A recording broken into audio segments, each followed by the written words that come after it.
Hey guys, you know what today is? Is Monday Morning Chats with Sack. And Sack is me. I hope that you guys had like a great weekend. Like, I hope it was like so freaking amazing. I had a great weekend. I was able to spend time with my cousin, like one of my close cousins. And I was able to spend time with my dad. And I was able to ask him like some difficult questions. But it was really good. It was a good time. We actually went fishing. Did we catch anything? No, we were unprepared, like unprepared. We got everything the day of. So moving forward, we'll make sure that we are prepared the day before. But we had fun. We had a chance to bond. And it was just good to just hang out with my dad and just ask some questions. And I'm very grateful that I had that opportunity. So while my parents are still here, I make sure that I honor them. And I was able to be with my dad Saturday. So it was cool. But I wanted to talk about three small topics today. One of the topics I was thinking about for a while and is trying to figure out how do I add this into like a motivational segment. So there's three things. So the first thing is I keep seeing this post on social media where it says, if your friends are not talking about establishing a new business, ending a 9 to 5, making different streams of income, then you need new friends. And there's other things, but I really wanted to hone in on, your friends talking about leaving a 9 to 5. Let me be very clear. Let me be very honest. 9 to 5s are not bad. You have teachers that have 9 to 5s. You have bankers that work a 9 to 5 job. You have principals. You have police officers. Well, they're typically not like a 9 to 5. They may have extended hours, but they are salary based or even hourly based jobs. Correctional officers, firefighters, and things of that sort. And I hate seeing these things because some people may have this idea that they need to rush and quit their job. Like, if you really like your job, that's absolutely okay. Everyone's not meant to be a business owner. Like, I really hate when I see people do that. Like, everyone's not meant to be a business owner. Trust me. The one thing about having a business is not just about just making money, but it's really about, are you a people person? I see so many people that have a business and they are horrible at being business owners because they suck at being a people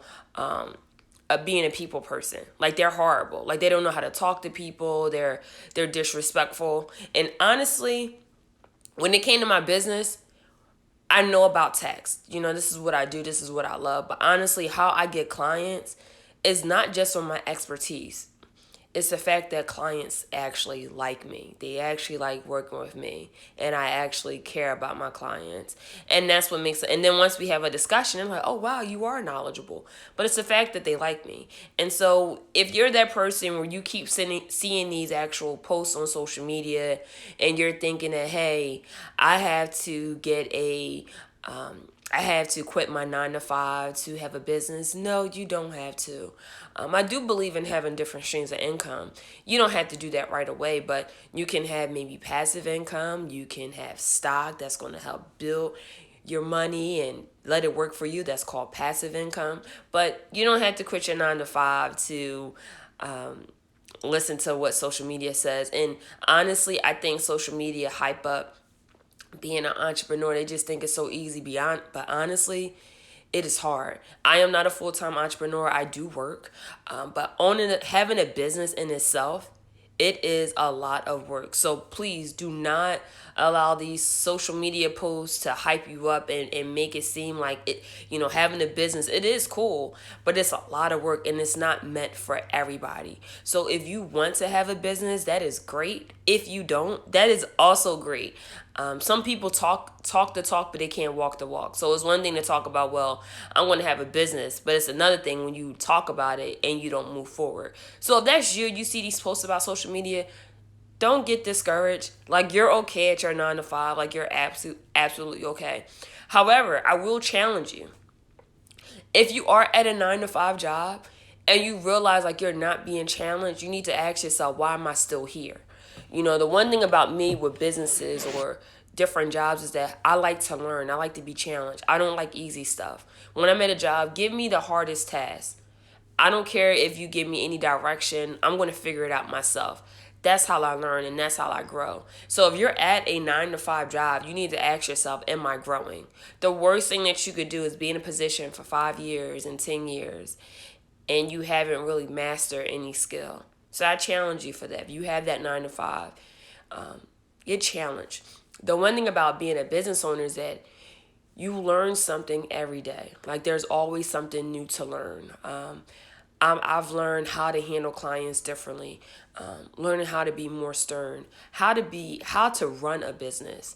It's more than just making profit, but how to run a business. It's important to have boundaries. Some of my friends are my clients, and I make it clear, like, hey, I know you're my friend, but after a certain time, I am not an attorney. Like, I like to go out and I like to have fun. There's boundaries that you need to put in place when you have a actual business. So I've learned something for the last 5.5 years since I had a business. And honestly, it helped me become a better person. It taught me how to be even more patient. So having a business, it will challenge you more than a 9 to 5 if you're not being challenged on an everyday basis. So that's the first part. It's okay if you have a 9 to 5. Like, that's absolutely okay. The second part is say what you mean and mean what you say. There's 3 phrases that I will not say unless I mean it. 1, I like you. 2, I love you. 3, I miss you. Those are 3 phrases that I will only say unless I mean it. And why am I saying this to you guys? Maybe someone told you one of those phrases and you feel like just because they said it to you, you have to repeat it back. If you don't feel it in your heart, don't say it at all.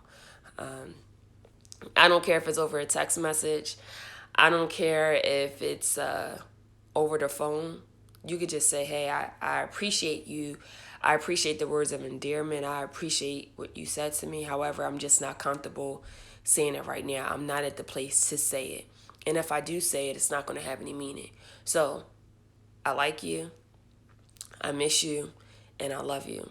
If you don't mean it, do not say it.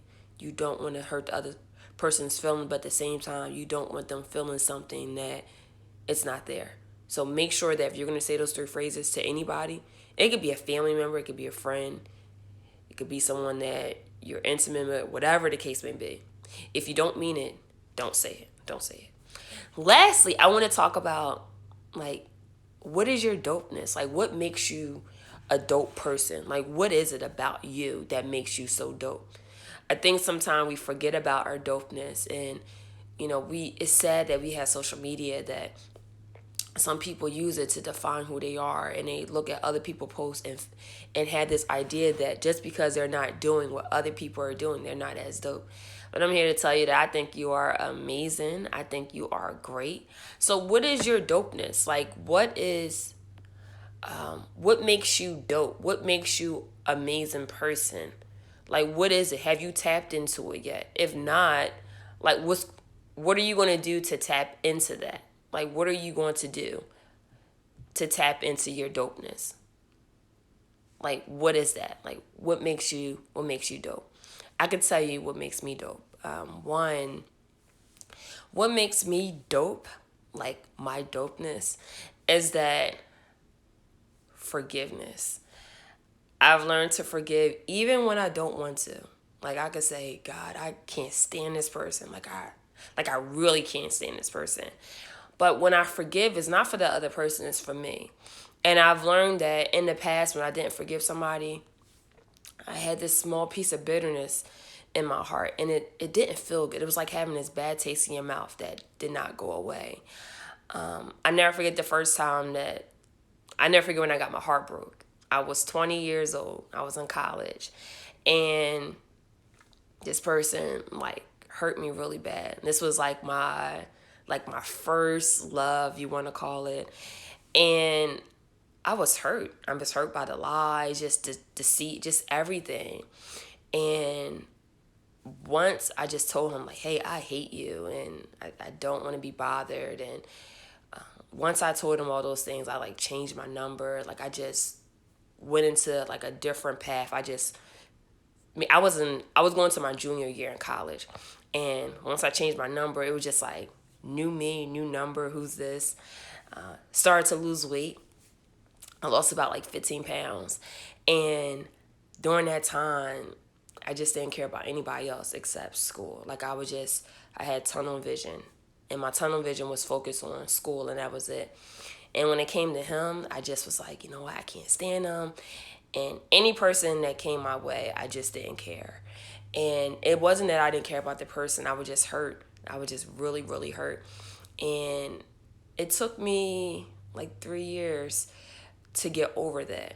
And I had a friend, I talked about her in the previous video, and she was like, you know what? I love you. I think you're a good person, but you need to like calm down. Like, I think you're like a bitter person. Like, you're nice to other people. When it comes to guys, like, you're like, everyone's not meant to hurt you, Sakina. Like, you can chill out. And it helped. And eventually, I had to do the work. But I forgave that person. I forgave him way before he told me he was sorry. Like, he actually reached out to me a couple years ago and was like, I'm sorry for everything. Like, you deserve better. You deserve somebody better than me. And I messed up. I wish I had an opportunity to get you again, but I know I don't. I failed at that. But before he apologized, I forgave him. And I was like, I wish you well. And like, I wish whatever your happiness, however you define your happiness, I hope you get that. And your happiness doesn't mean that I'm included in that. I just hope that you're happy. Like, we will never be. I appreciate the times that we did have, but we would never get to what we had in the past. Like, that was not a good space for me. But I hope that you're well. I'm glad that you matured, but I wish you well. And I forgave him. And it felt good. Like, it felt good when I felt like it was a monkey off of my back. I was able to open up more. I was able to express more about how I feel. I wasn't afraid to say, hey, this actually hurts. If something hurts me, whatever the case may be. But it felt good to forgive. And eventually, that was like a foundation for other things I may experience in life, whether it's a relationship or whether it's a friendship, whether it's a job, but just learning how to forgive. That's something that's hard. And don't get me wrong, some people, it may take you longer to forgive them than others because of the damage that was done. And it was a lot of damage that was done with him, but I forgave him. And I felt happy. It was a great feeling to do that. That monkey was finally off of my back. And I was able to look at life in a different way. So that's one of the things that make me dope.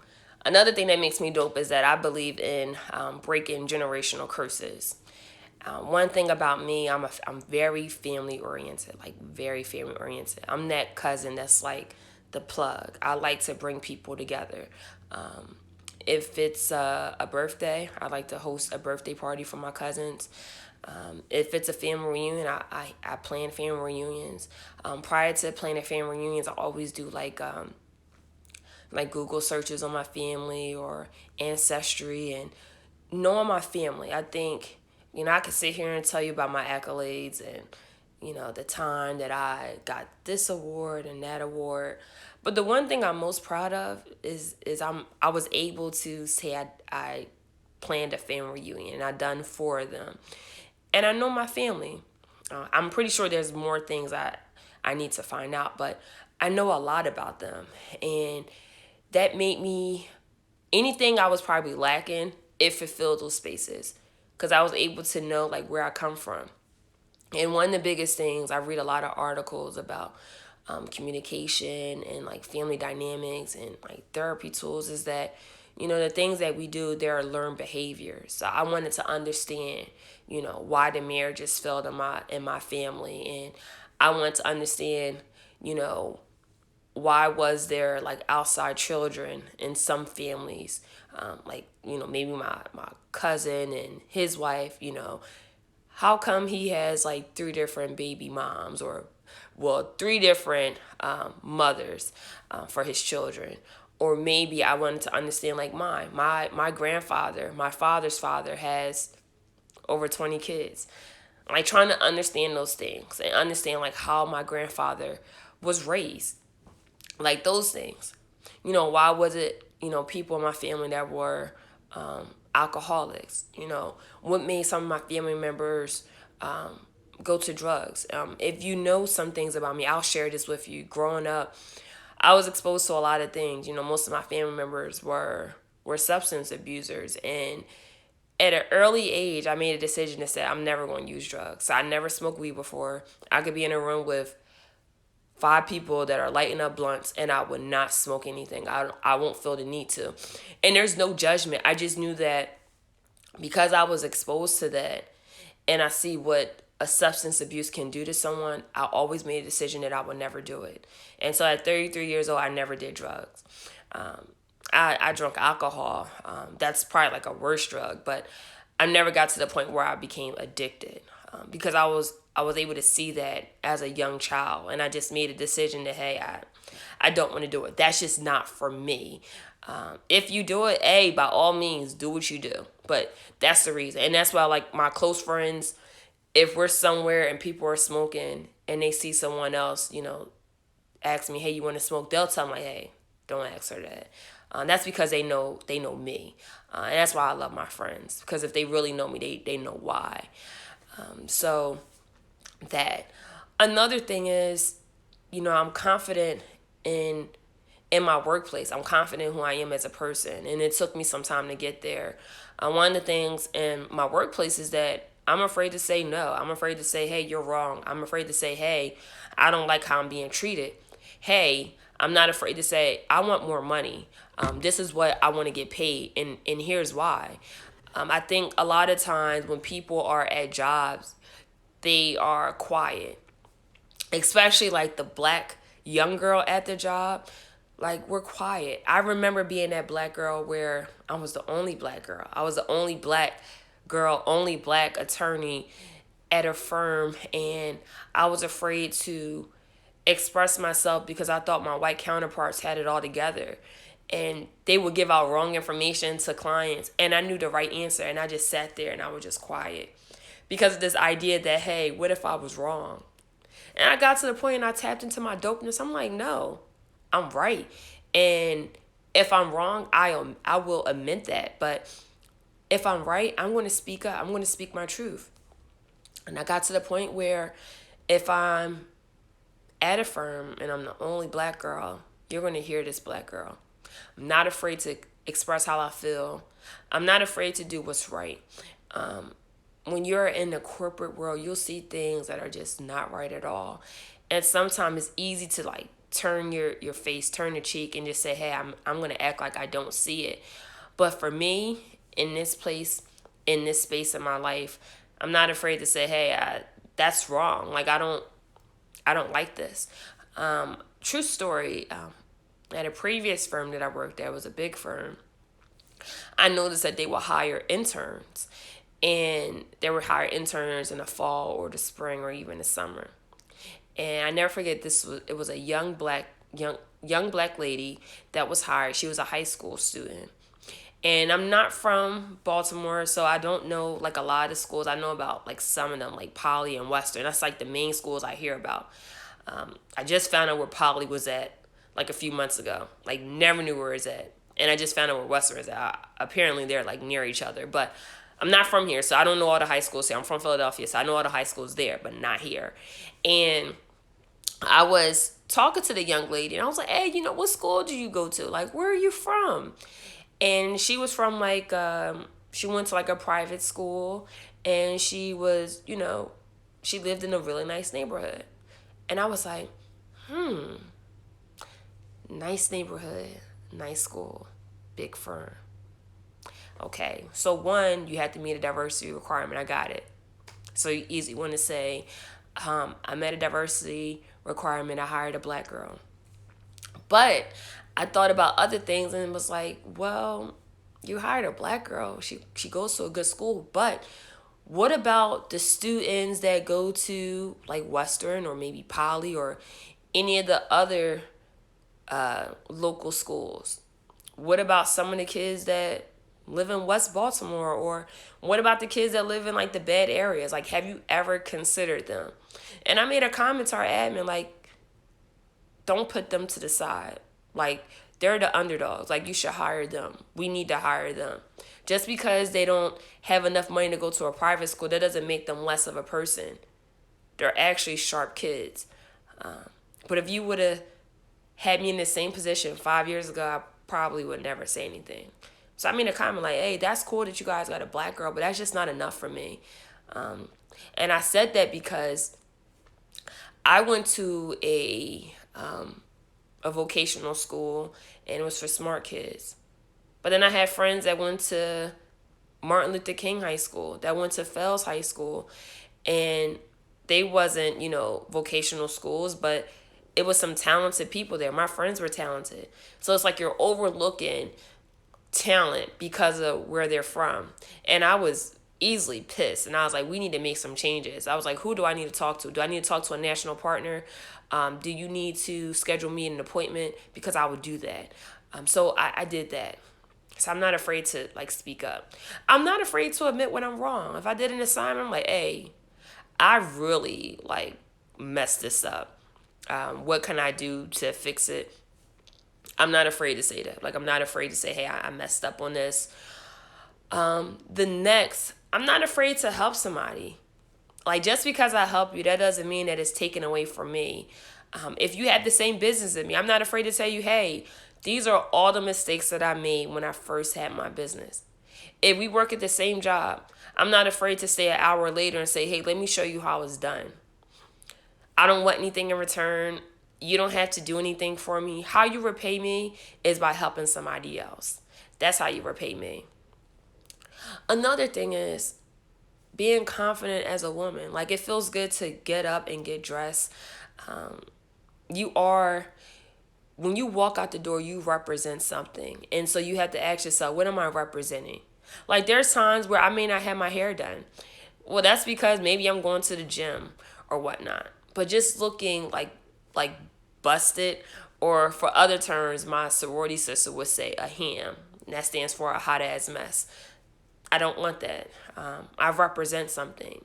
When you hear my name, Sakina, I want you to think about someone that's classy, someone that's sophisticated, someone that is intelligent, someone that loves text, someone that loves God before all things, someone that is firm, someone that has softness. Like, I want you to think about those adjectives when you think about me. Not someone that says, oh, she looks horrible when she walks out the door. But some women are not confident, and some men are not confident. But I think confidence starts within. You have to know that, hey, you are beautiful in the inside. And then you have to think about the things that you wear. Wear things that match your body type. Like, the past weekend, I was seeing so many women with like tube tops, and I'm like, hey, by all means, you can wear whatever you want, but I just think certain things are meant for certain body types.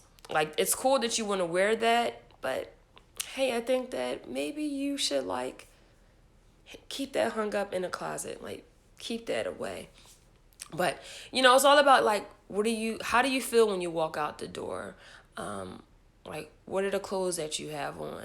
Like, those things make you confident. Like, your hair. Your hair doesn't have to be a certain way, but you have to be confident within yourself and say, hey, this is how I feel. And this is a way that I express myself through clothing. Like, for me, I like to dress nice. That's just who I am. Do I spend a lot of money on clothes? Absolutely not. I'm a bargain shopper. I like to look nice. It makes me feel good. I don't have to wear makeup as soon as I wake up. I don't have on makeup now. Like, I have nothing on. Sometimes I like makeup. Sometimes I don't. If I'm doing a photo shoot, yeah, chances are I'm going to have makeup on. Or sometimes if I have like an event to go to, I will put on makeup. But other than that, the confidence that you have. The confidence.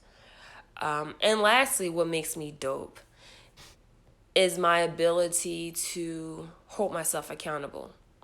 Knowing that it's okay that I'm going to be wrong at times. Knowing it's okay to admit that I am absolutely wrong. That's okay. So those are the things that makes me dope. But what is your dopeness? Like, did you forget how dope you are? I think sometimes you may forget about your dopeness. But tap into that. If you're trying to figure out what makes you dope, think about the things that set you apart from everyone else. What are the things that you love about yourself? What are the things you need to work on yourself?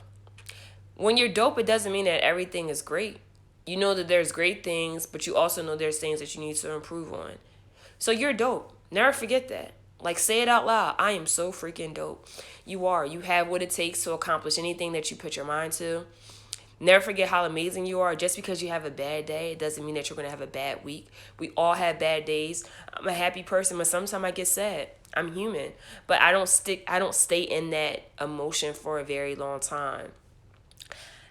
Once I'm sad, I get over it. I don't sit in that. I like to be happy. But never forget that. If there's goals that you would like to accomplish this year, do it. Have that one friend or have that someone that's going to hold you accountable. So that way you can accomplish what you want. I believe in you. I know that you got this. Your week will be amazing. Monday will be great. Tuesday will be phenomenal. Wednesday will be amazing. Thursday will be just awesome. Friday will be spectacular, and the weekend is just going to be so bomb and so lit. But I believe in you. I know that you got this. Last week is over. You can't change that, but what you can change is your mindset today and how you see yourself having a great week this week. So take care, guys. Have a great Monday. And oh, if you don't follow, I do have a business page. It's Tillman LLC. I do Tillman tax tips every Tuesday at 9:15 Eastern Time. PM. So make sure you join. I'm able to give free advice to you guys. But yeah, thank you guys. Have a great Monday. And again, if no one didn't tell you that you're dope, I'm here to tell you that I think you are. I think you're pretty awesome. Bye, guys.